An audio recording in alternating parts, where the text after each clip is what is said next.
Welcome to the Soulful CXO. I'm your host, Dr. Rebecca Wynn. Please take a moment and like, subscribe, and share the show. We are pleased to have with us today Jack Leidecker. Jack is the Chief Information Security Officer at Gong, a leading revenue intelligence platform where he oversees security and compliance initiatives. His extensive career includes senior roles as Senior Director of Information Security at Teradata and Vice President of Information Security at Digital Realty Trust. Jack is a proven track record in building robust security and compliance programs across technology and financial sectors. In addition, he collaborates with YL Ventures and provides advisory services to multiple startups. He's a highly sought-after speaker, a prominent cybersecurity conferences, including at Secure CIO, ISC Square, Eins, Evanta, where he shares expertise and insights on advancing cybersecurity practices. I know that was longer than you wanted me to have for you today, Jack, but welcome to the show. It's great seeing you again. I appreciate that intro. It's great to be here and looking forward to the conversation. How did you get started on your journey into cybersecurity and being the world-class CISO that you are? Sure. So back in the day, as I'm sure you probably know as well, I've been in security quite a while. So there wasn't a security degree in that perspective. I started in pentesting. And actually, even from that, one of my favorite conferences that I'm going to again this year, that I've been going to for many, many years, which is where you see lots of badges even behind me, is DEF CON. So I started that kind of in the late 90s, moved into some technical roles. When I was working for a bank, I had an interesting opportunity to go more on the compliance side. And that kind of moved me into management pretty quickly. And then from there, I kind of stumbled into it. Feels like building a lot of teams for a long time in that regard. A quick question about DEF CON. There is two schools of thought out there about DEF CON. Sure. That CISOs, CTOs, CIOs, and people like that should not go to DEF CON or ones like that because they're afraid that you might be breached and then your information gets leaked out there. And another side is like, that shows you how to, one, be more proactive and protect yourself. And it gets you to go ahead and see some really great security and networking experts out there that you might need to hire at some point in time, maybe for your teams. What's your viewpoint on that? And how do you think people should maybe go ahead and look at that? Full disclaimer, I'm very biased from this perspective. I also think for me, it's fun to try and stay technical on some of those different areas with it. So I don't believe in, hey, I'm just kind of in this ivory tower and don't want to know what's going on. I definitely want to know what's going on. I think it's important to understand what's the threats, what's going out there. A lot of the collaboration is really interesting. I would say it's a much bigger conference than it used to be. I mean, I've gone to over 25 DEF CONs at this point. So I remember back when it was really small in smaller hotels, and it's gotten much larger. But I think the net result of it for me, of why I've always really enjoyed it, is it's a relatively open community. And I say relatively because there's always little cliques. Oh, you haven't gone to enough or whatever the case is. But there's a lot of openness still. And it's always really interesting. Even back in the day, there's a chance for black hats and white hats and government and everyone in between to kind of get together, talk about what's happening, what's interesting, what's going on with it. What are people looking at to attack? Also, that helps you understand what to protect. So I think one, if you're just scared of going to a conference, I would kind of question how robust is your program. If that's really your fear, there's obviously ways to mitigate it. You don't want to be going in with stupid passwords and Bluetooth and everything else on.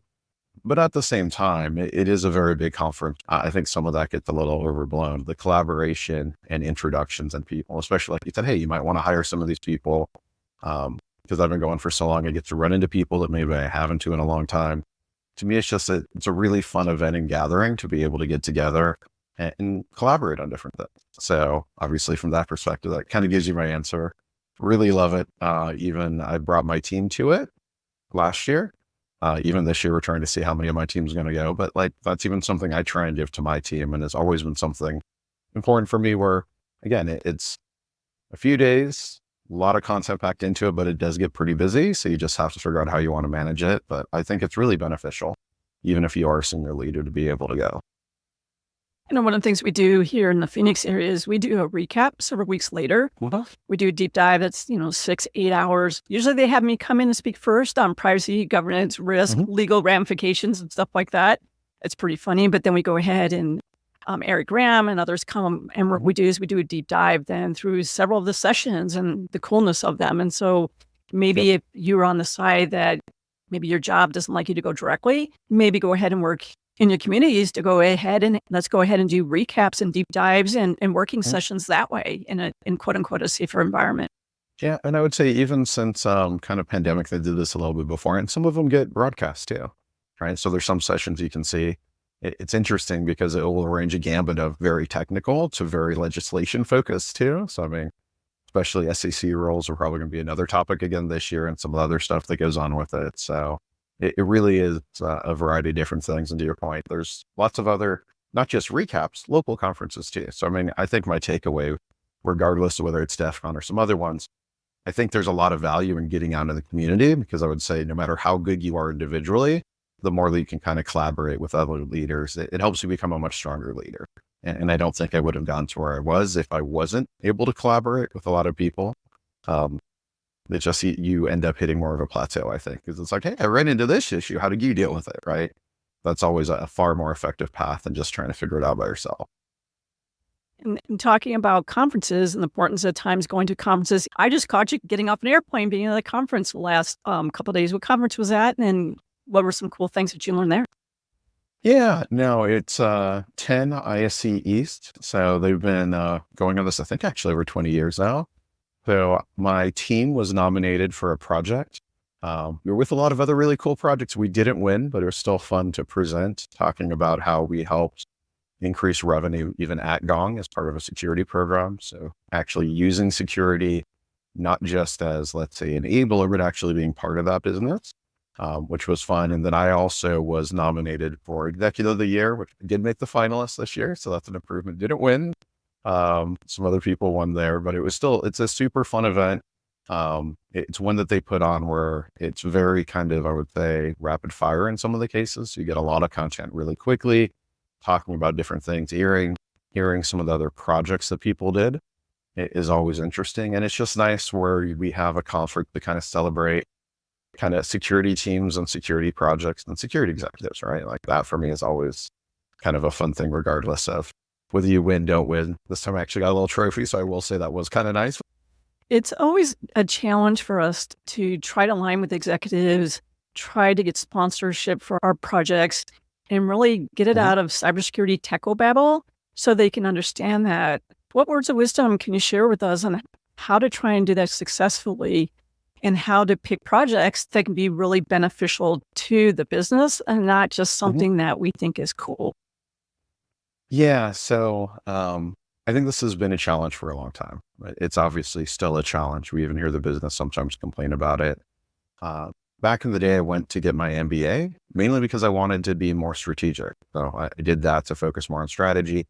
And I wanted to talk to the business because I was having a hard time, especially earlier in my career. I'm like, we know exactly what we need to do. We explain it, but it's kind of technical. So it didn't really mean much, but it was like, why is there this just like, why aren't they jumping that? Yeah, of course we need to upgrade our firewalls and we need to throw this new IDS in, right? Like it felt like it should be self-explanatory, but I think in being able to understand that, like, honestly, in some cases, we're not speaking the same language. Of course, that doesn't mean anything to them, right? Like, what does that mean? Is it reducing my risk? Is it helping me get new business? What's going on there? So I think that was a good basis for me. But I also think whatever company you're at, as silly as this seems, you need to understand how you make money, right? Companies are driven. We're a very capitalist society. Unless you're working for a nonprofit, you usually have a way of how does a company make money? And the reason why I say that is you want to understand how you make revenue, and then how do your projects contribute or protect that revenue, right? Because if they don't, then there's a question of how much of a priority should it be or shouldn't be. I will say for me personally, this is where I would say I shifted more from retail into more B2B. I want customers to want us to have a robust security program, because then I think that actually is something where we can directly provide value. Can't do that necessarily in the BC as well. Just don't get impacted with credit cards, from my perspective and being in that industry. So it's hard to have that same type of ROI. I find mine's a bit easier where I'm like, hey, look, when my team is involved, our SAO win rate is 2x, right? That's something that a CRO can actually understand, right? Oh, okay. Hey, why is that? To some extent, some people are a little skeptical of, well, of course, we know that we have to go through security because of this, but I will say when I started, that wasn't the case, right? When I started, it was security is the number one thing stopping us from being able to get new revenue, right? Now, security is the thing that's helping them close. So even just shifting that mentality was extremely helpful. But more importantly, when you're looking at different places, you want to understand, what does your company do and what can I do to align with it?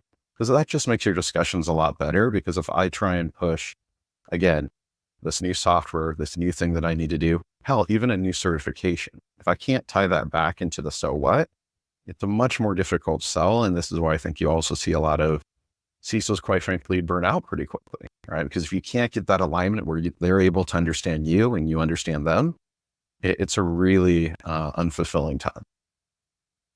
How do you write that business case? Do we just write it from our perspective on we need it, and you hit them over the head with a compliance standard? Do you try and follow what the CFO is doing? Do you try and do customer service? What kind of bottom line do you put up front? And how do you write through that? Can you walk us through, at least on a high level, how to do that more effectively? Because I think a lot of people out there struggle with that. Yeah. So I think some of it's going to vary a little bit by industry, but it's kind of the same concept, right? So for me, one of the things that I always love doing when I start in a new place, and I know we need to build up a program, it's something I've done a lot in my career. And what I learned is, rather than me coming with a framework that I have to get alignment on, why don't I start with what we've already agreed to? Simplistic as that is, it's actually super powerful. And it usually actually identifies where you already have gaps anyhow, right? So I can look at my contracts. What did we agree to? What do our customers expect? How are we doing? A lot of times, especially if they're a newer company, there's going to be some gaps, right? So being able to focus on that first, that's usually a pretty easy alignment where there's not a lot of debate, right? I'm not having to go back and forth a lot. It's like, oh, shoot, we didn't realize that. If that's what we want to do, we want to do it. Then I would say the second part, if you can, and again, not every industry is the same, sales. Sales is the one that honestly is the best one because they can help really quantify it, right? So for example, one of the things, and this was at a different company, they really wanted cloud providers, but it's like, what are we missing to be able to do that? So I'm like, hey, this is what we're missing. This is what I need from a program perspective. This is what it costs. And then they're like, great, now I can give you a dollar figure that was really, really high for what they think they can actually get from a revenue perspective. And when those two actually go together and it shows that it worked, it becomes a much easier discussion to move things ahead. So the more that you're aligned to what your key company initiatives are, the easier it is to kind of have those discussions and be able to make progress. How do you dig through and find out really what that true security strategy is? A lot of times you might follow a system, so this is our security initiatives, or you might have that in interviews. But once you get there, you find out that, no, that's not how they're really rolling. How do you navigate that, especially for people who are either being new CISOs because the company's never had a CISO before, or they're coming into a new job? Because I think that's the reason when you talked initially about burnout, I think that's the reason a lot of burnout is you're coming in thinking that they're really set to be this one direction because you got that from all those interviews. And then you get there and you find out that you're not even on the same playing field at all. Yeah. I think bringing reality back to the situation is the first step. I would say maybe because I've always been skeptical and again, kind of maybe starting on the other side where I feel like we usually are able to break something. I've never gone into a place expecting it to be perfect. One, I think it was perfect. I'd probably be bored anyhow, quite frankly. But I think a lot of it is just being able to understand, where are we actually at? We said we're here, but we're actually here. Do we need to be there? Do we need to be higher? Or do we need to be lower? Right. And lower may sound a bit crazy, but in some cases, hey, some of these controls may not be providing a lot of value, may not mitigate risk. You want to reevaluate what you're doing overall. But then again, I would still tie it back into, what do we have to do? Right. Because I would say if you look at good security programs, a lot of the basics, quite frankly, sadly, are still the same things that actually prevent a lot of the risk, right? How am I patching? Am I doing MFA and managing my users well? How well can I protect email? How well do I develop code? Like, these are really new concepts. So I think from that standpoint, it's being able to understand, where do we think we are? Where are we actually? Where do we want to go? And how do I build a plan to be able to do that and be able to include what some of those benefits are? And again, looking at, what do I have to do? Hey, if I'm a regulated entity, all right, I'm supposed to be FedRAMP or FISMA, but I'm really not even close, but half my contracts are. Well, shoot, that's a pretty high risk for us that we need to be able to fix, right? Or we're in healthcare and we need to go to high trust, right? So you can use, I would say, some of the compliance aspects to help a little bit. My only caution with that is, I've also been at a lot of places where we have a lot of certifications and we don't necessarily have the best security. So it's a good baseline to start, but you don't want that to be your destination. Right. And I think that's the part that where people get tripped up a little bit, where it's like, hey, we have to do those. And if we do good security, they come really easily, but we want to make sure that we kind of know what our endpoint is and what do we want our goal to be, and be realistic about it too. Even though it may be painful and you'll get pushed really hard of like, no, I want everything good in a month. Awesome. It gets into like writing a really good book. I can throw 1,000 people at a book. It's still not going to come together really quickly in a week. Right. So there's only so much manpower you can shift in an organization and so much change at once. So you want to see what makes the most sense. And then I would say the most important thing is, how do you track it? Because I think that's the part that makes it where it becomes real. We agree this is what it is. We track progress every month, every quarter, whatever you want to do with it. And as long as you're doing better, that's really what you want to be able to focus on. Right. And sometimes you have to shift based on the business, but that gives you a roadmap that you can work with.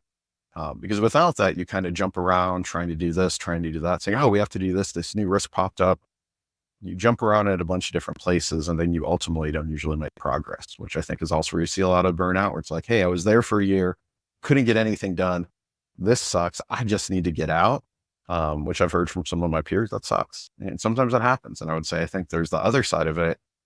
The company that you join may not always want to do what you need to do. I know even I've said some fun things in the past that some people look at me a little strange, where I've told CEOs, hey, if you want checkbox compliance, that's awesome. You can actually probably do that twice as fast as I will. I am the wrong person to hire. You really should not hire me, because if that's what you want, I'm not going to do it. You're not going to be happy. I'm not going to be happy. Let's just not get through that. And I think trying to set those expectations, as difficult as they are up front, usually makes it a little bit easier down the road, because you never want to find that after the fact. No, I agree. I tell people, if your framework is help appropriate, it's going to be okay. I'm not the CISO for you. And if you just want to be reactionary all the time and not think about process improvement and taking that stress off your people so they can do the mindful work we need to do, I'm not the right CISO for that situation. How can we better do analysis of those positions so then we can better align with what's going to resonate with us as CISOs, and not hopefully take that wrong position? Yeah. So I can't say I've always picked everything that worked out the way I wanted. And sometimes it's good, and then you grow out of it. Right. Like I would say, I've typically been a lot of growth. And then after a while, if it becomes too stable, may or may not still be the right thing. So I think it's also, where are they doing? How are they aligning? But also, I think sometimes people don't always push as hard as they probably should during an interview process, right? It's going both ways. They're interviewing you. You should be interviewing them just as much, because simply it can be disruptive if you're not going to be able to be successful, and vice versa, right? And sometimes that's hard, because it's like, hey, I need to get the job, or I want to leave my previous job, or whatever the case is.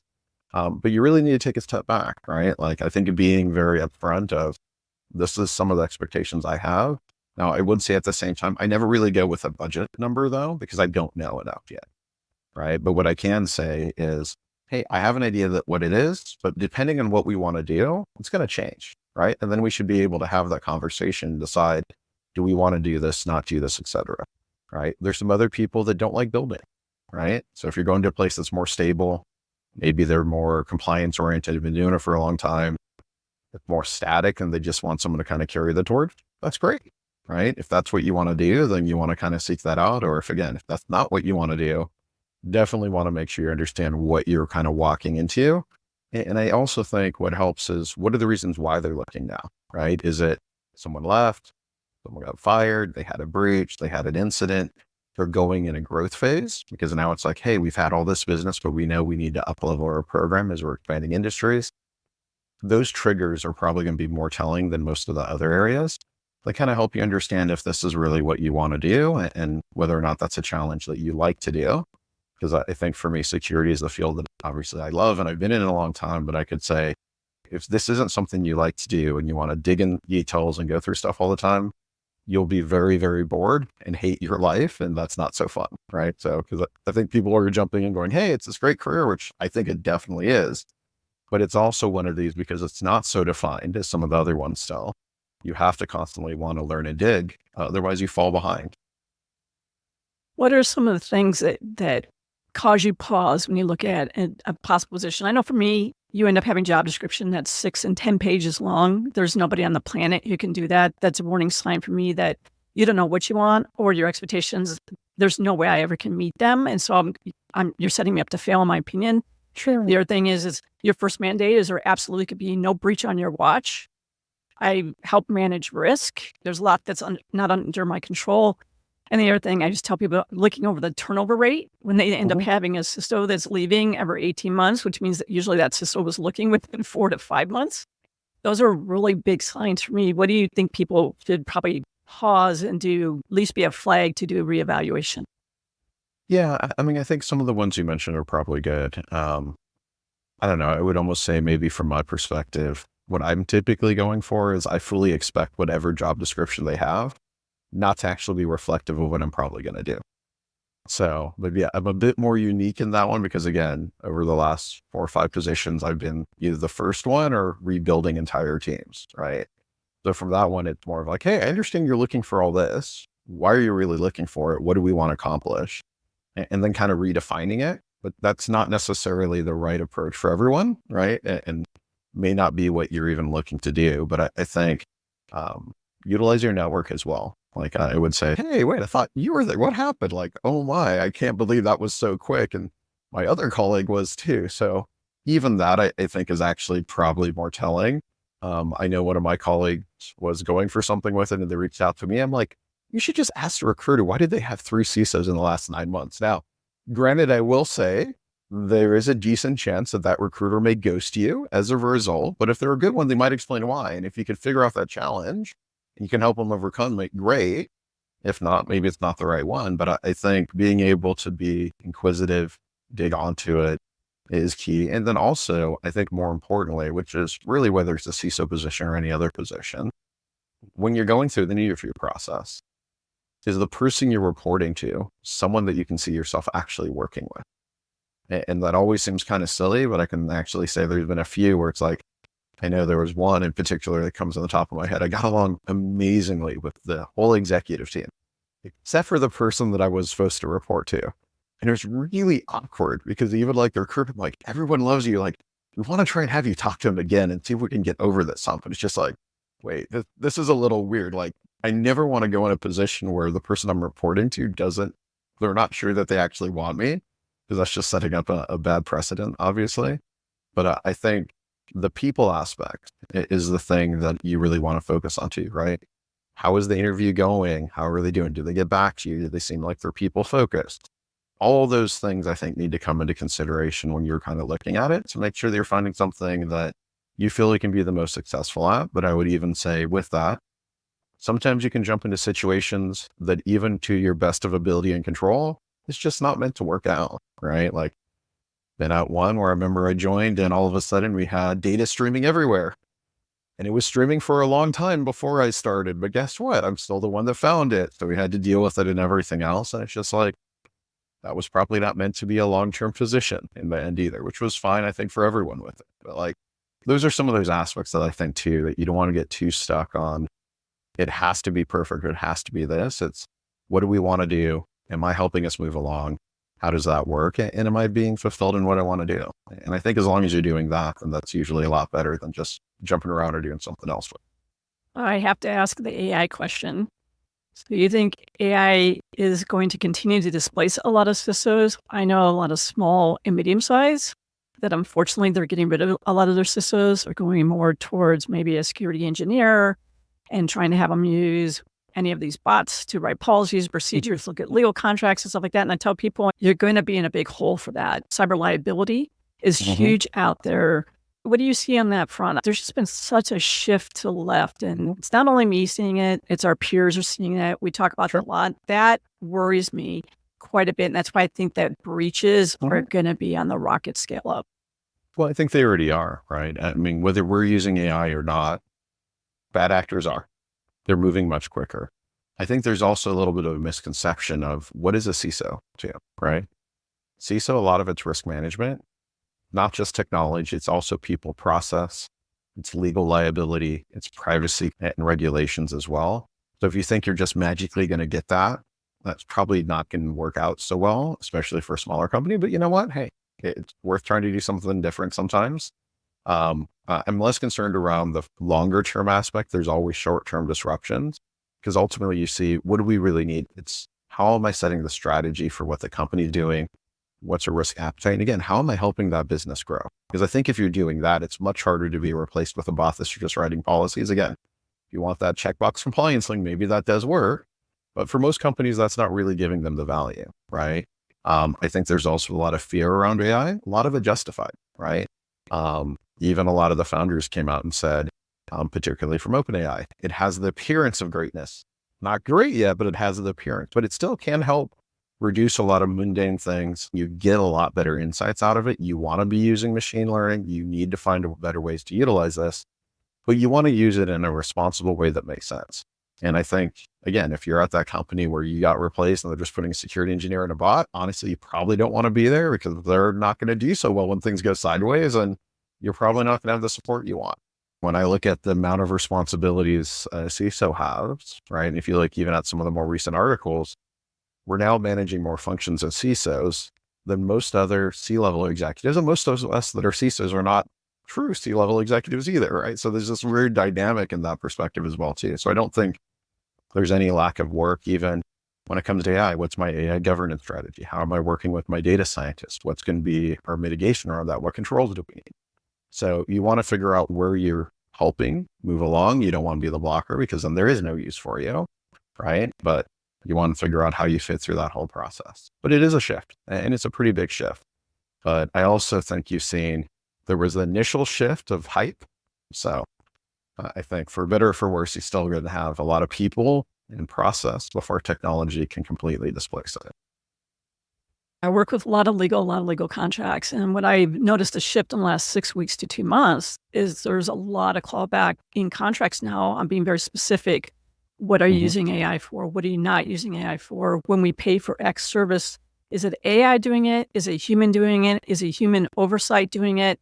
Because of the liabilities, and part of that's with cyber liability. And you made a key word that I always use too, insights. That means that someone else is using their critical thinking as a human to, does this make sense? Not make sense. We've been doing that for a long time in technology because we've been using a form of AI for a long time where it gave us flags, something to investigate. I think part of the problem was just people taking it as absolute fact. Is that what you see too? Yeah, I mean, you kind of touch on a few different things, right? You even have some of the EU AI regulations that are coming down the pipe too.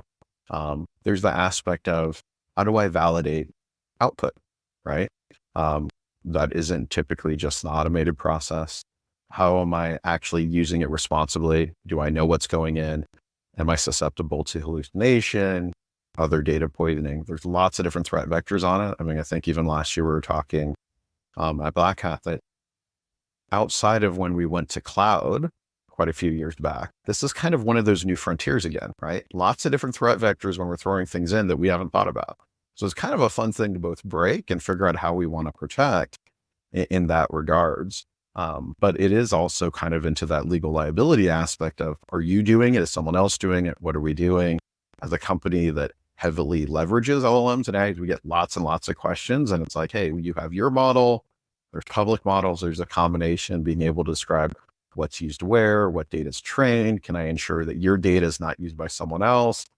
All those fun things are a lot more important now than they used to be, right? And I would say it's something that I was focused on before, but now you actually have people asking more questions that are a little bit more pointed about it. So I think it's actually a good thing for us overall, because it'll get us to a more responsible place to be able to utilize it in a manner where it's helpful versus just spitting you a bunch of garbage, right? So I'm actually think it's going to be a fun time to go through that. Unfortunately, our time has totally flown by. Sure. I want to thank everybody for joining us on this episode. If you haven't already, please like, share, and subscribe to the show. Look at the description. You'll have Jack's contact information. We'll put a lot of other resources for you there to help you on your journey. Please subscribe also to the Soulful CXO Insights newsletter that comes out every other week. Again, thank you for joining us today, Jack. It's been a pleasure having you on the show. I appreciate it. Thank you so much.